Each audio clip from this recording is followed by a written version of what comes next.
There's a moment after a breakup that almost everyone experiences. You're sitting there, staring at your phone. Your mind is racing.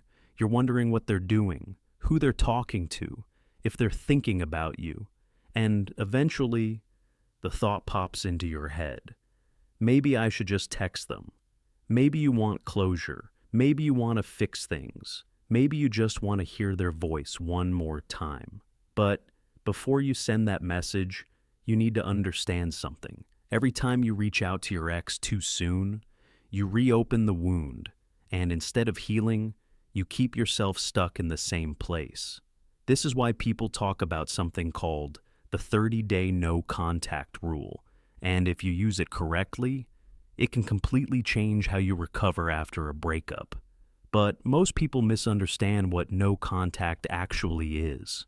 They think it's a trick, a way to make their ex miss them, a strategy to get them back. But that's not what it's really for. The real purpose of no contact is to help you heal. Because after a breakup, your mind is addicted to that person. You're used to talking every day. You're used to hearing about their life. You're used to them being part of your routine. So, when the relationship ends, your brain goes into withdrawal.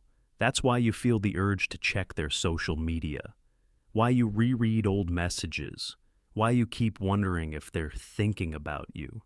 Your brain is trying to hold on to something that no longer exists. And every time you interact with them, even something small like liking their post, you reset the healing process. It's like picking at a wound that's trying to close. That's why the first step of no contact is complete separation. No texting, no calling, no checking their profile, no accidentally watching their stories. Nothing. For 30 days, you create distance. And at first, that distance feels unbearable. The silence feels loud. Your mind will try to convince you to break it. You'll tell yourself things like, maybe I should just check in. Maybe we can be friends.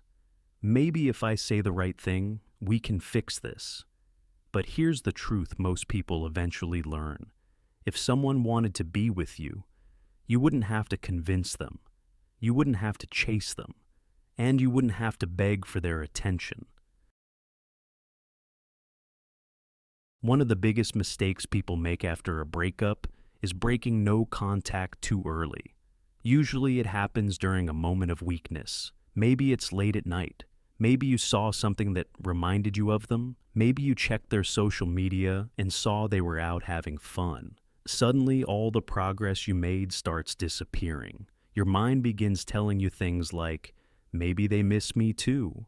Maybe I should just send a simple message. Maybe we can talk things out. But most of the time, that message doesn't give you closure. It gives you more confusion. Maybe they reply coldly. Maybe they ignore you. Maybe they respond just enough to keep you emotionally attached. And suddenly, you're right back where you started, thinking about them all day, waiting for the next message. This is why no contact is so important. It protects you from reopening that emotional loop.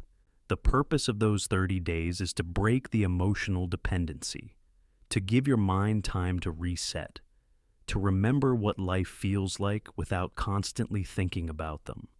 And that's where the second part of no contact comes in. You don't just avoid your ex, you redirect your energy. Because if you sit around doing nothing, you'll eventually break the rule. You'll text them, you'll look at their profile, you'll reopen that emotional wound. So instead, you fill that time with things that rebuild your life. Go to the gym, get outside, spend time with friends, reconnect with hobbies you stopped doing. Meet new people, not because you're trying to replace them, but because you're trying to rebuild yourself. Breakups have a strange way of making people forget who they were before the relationship. You start defining yourself by what you lost. But those 30 days are about rediscovering who you are without them.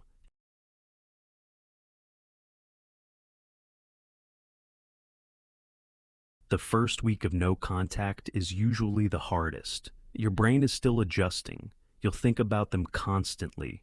You'll want to check their social media. You'll wonder if they're already talking to someone else. But something interesting starts happening around week 2. The emotional intensity begins to drop. You start thinking about them less often. You start focusing on your own life again. And by week 3 or 4, something changes. You gain perspective.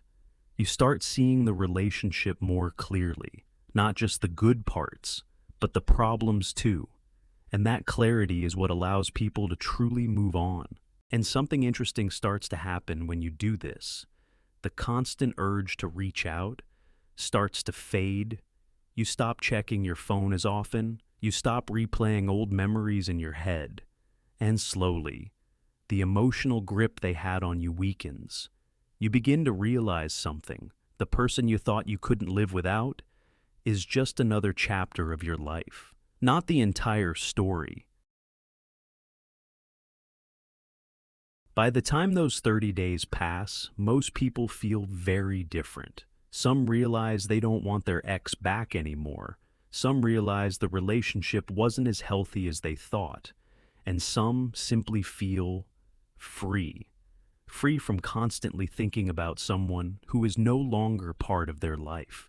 The truth is, the 30-day no-contact rule doesn't magically fix everything, but it gives you something extremely important after a breakup: distance. And distance creates clarity.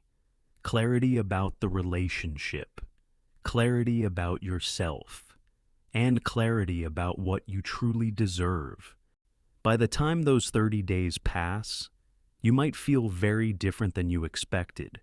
You might not even want to reach out anymore, because the distance gave you clarity. Clarity about what the relationship really was. Clarity about what you deserve. Clarity about whether going back would actually make you happy. And sometimes, people even realize something surprising. They didn't miss their ex as much as they thought. They missed the routine, the comfort, the feeling of having someone there. But once they rebuilt their life, they no longer needed that person to feel whole. That's why the 30-day no-contact rule works so well. Not because it brings your ex back, but because it brings you back to yourself. So, if you're sitting there right now, thinking about texting your ex, pause, take a breath, and give yourself those 30 days. 30 days with no contact. 30 days focused on rebuilding your life. Because the moment you stop chasing what's behind you is the moment you finally start moving forward.